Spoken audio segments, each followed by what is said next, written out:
staying in Uganda. I had 7 companies, earning a small income.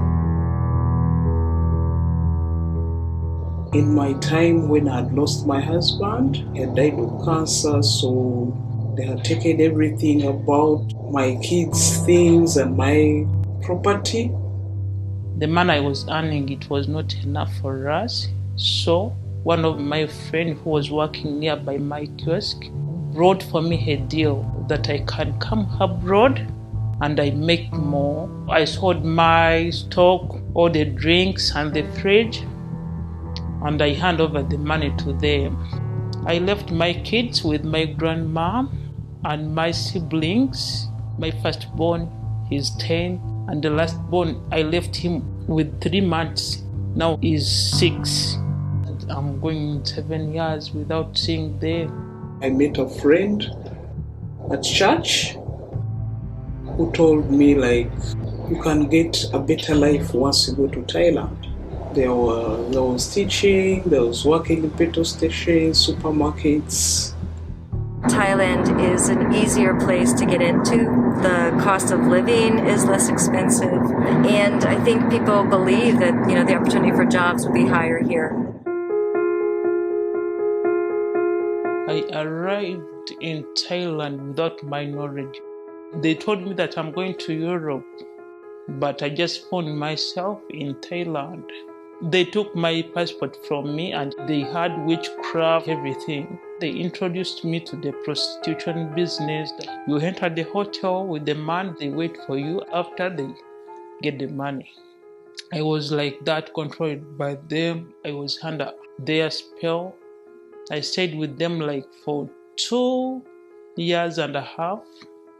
When I reached Thailand, the lady that I met, she told me a different story. She told me there are no jobs here, that I was telling you. There's no teaching, there's no supermarket. The job you're going to do is to go on the street and look for money. And I was like, is it true? I couldn't believe that. I saw her having something like a pipe, and then she started chanting some things. This lady is using witchcraft. She told me, like, I'll be calling the man for you. Then call the man. I go with the taxi, gets a man for me. We go in the room and we talk. But the man was like ruthless. He said, you've come to work. So it was like a rape because I was not willing, but he was crushing me. And he finished, put the towel there, and then I was just there crying. Am I the one who is doing that prostitution really now? These men I was meeting, they were also harsh, they were rough, they were like, no mercy. I would say, God, am I really going to do this for the rest of my life in Thailand?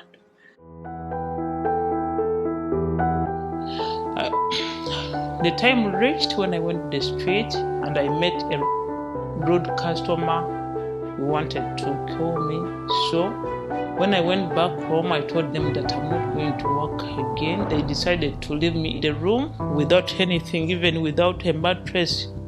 They took everything, even my clothes. I ran away. I was beaten, shaken, terrorized, until one day there was a man. But though he was forceful at first, after sex, he asked me, like, did you enjoy sex or whatever? And then I said, I didn't enjoy it. I don't like this job. He said, oh, I can help you somehow, baby. I went to the streets of Bangkok. I had nowhere to go. I had like 10 baht. I came out to move around the mall just to see if I can see someone I can beg to get money to buy some food. So I tried it with one woman. She was a Thai lady. I greeted her, hi, how are you? And I started talking to her, please, I don't even have transport to go back. Can you help me? And you give me 100 baht and I buy at least rice. She knew Nightlight. They brought me to Nightlight. They showed me a lot of love, like giving me up again, comforting me, consoling me. I stayed here with them. They were working on everything. We are doing activities. You just have to come to High PC every morning. You get your allowance. If I have any problem, I complain to my case manager. Mommy Han will sort everything. She consoles you, and she consoles you like your mom. They will always be in my story. So when I came to Nightlight, she told me, we can be with you, we are gonna help you, you are safe now in the safe hands. Well, the process was, I thought it would be fast, but because of Corona, Nightlight was doing its best, gave me opportunities that would keep me busy in my mind. I couldn't feel lost again. I would do bakery, would do art, would do many activities. So I felt like maybe something was moving on, the police and the government joining together, and I was having hope. And more especially also about God, godly guidelines from Nightlight, where I was being transformed.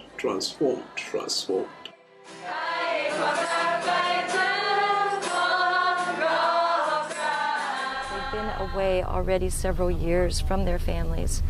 And so feeling their frustration and not being able to do anything, they're always asking us, when are we going to go? What's the news? When is the court? And we never have answers for them because it's not in our hands.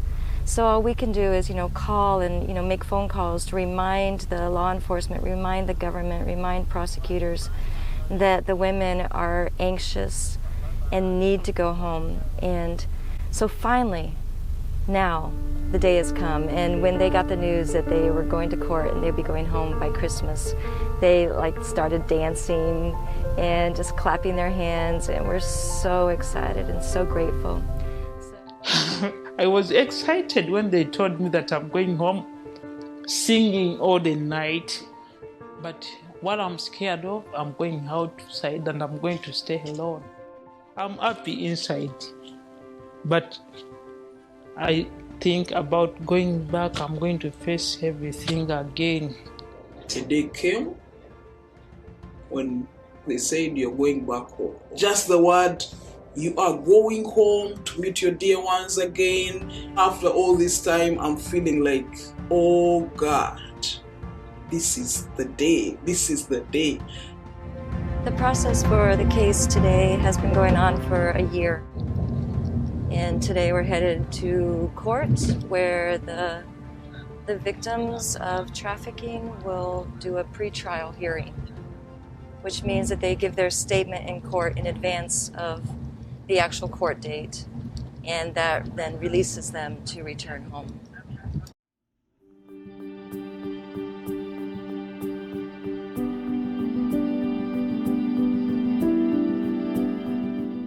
At first nervous, but afterwards it's okay. The judge and the translator and the prosecutor were very kind.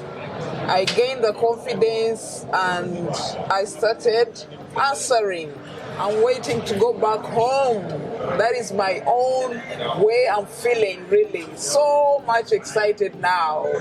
Yeah, that is it. Yes. I was scared because I'd never been in a court before. The judge was so good to me. She was kind, understanding.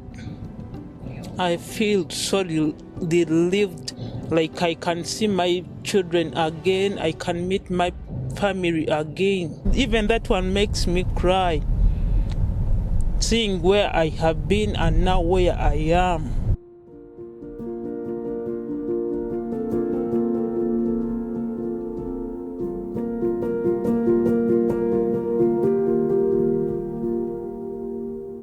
There airport where we're going to see two of the trafficked survivors headed home, and it's a joy and a feeling of celebration to see them go through the gate at the airport and know that they're getting on a plane after a year-long process. And as one of them was telling us thank you, she said, I never knew that there were kind people until I met you.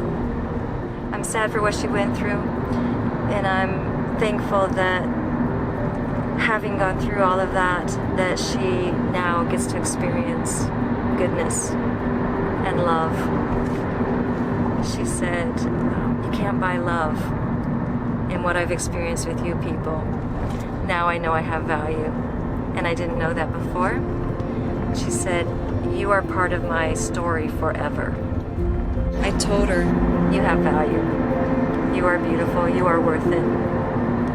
I'm actually so excited. I can't believe that this moment has finally come. It's been a year of waiting and just trusting for just the open doors, and it's finally here. They finally get to go home and be with their families for Christmas after so many years.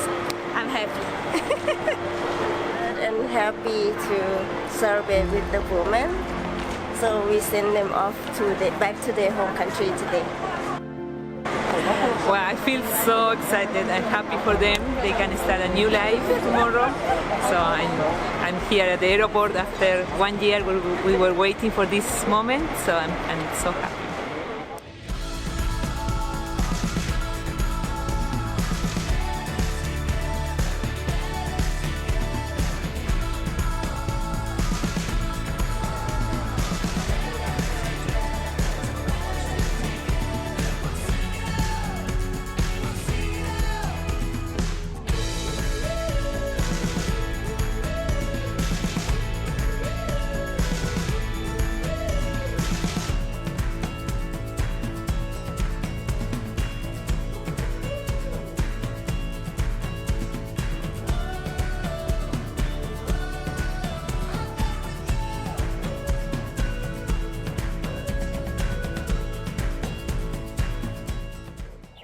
Hallelujah, hallelujah. I am home. I'm fine with my family, my babies. You tell Mommy Annie, God bless her so much, and the whole family. Greetings to all. We shall be communicating again. Hallelujah.